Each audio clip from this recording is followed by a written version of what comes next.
Welcome to Metro Vancouver Close-Up, your look at what municipalities and citizens are doing to build a livable region.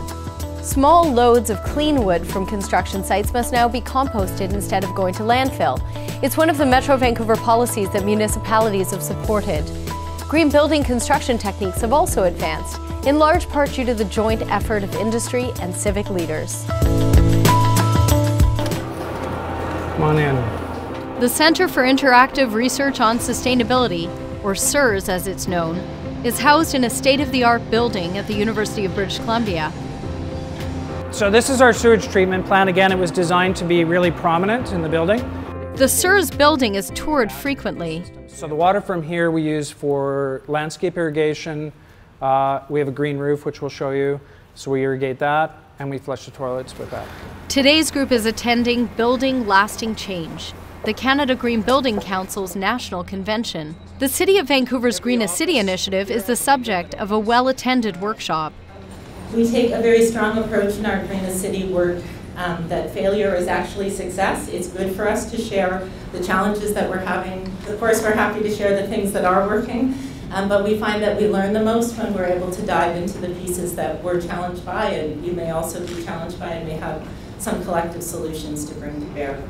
5-10 years ago, there was a real, Vancouver was clearly in the lead and many local people were following. But what I find really exciting is that we are now starting to learn from the surrounding municipalities as well. When there's a piece that we know is important, we really start to go, how can we help you advance that? Because we want to learn from it. The floor here, you'll notice, this is recycled tires. The SURCHARGE building at UBC is certified at the platinum level of the Leadership in Energy and Environmental Design, or LEED, program. We use no fossil fuels to make the building work.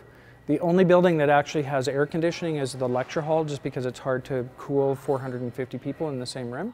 The City of Vancouver now requires all new developments to achieve LEED Gold certification. They also must exceed the energy performance currently required by the building code by 22%. People often think of cars and trucks when it comes to greenhouse gas emissions and their contribution to climate change. But actually, the house or condo you live in or the tower you work in could be a worse offender.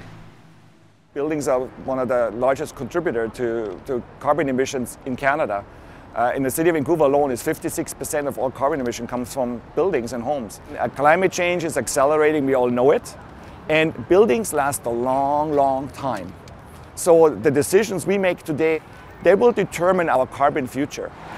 We can exchange a car every 5 years, maybe every 10 years. A building might be exchanged every 100 years, maybe even 200 years, maybe even longer, depending on the building type. So the decisions we make right now are key.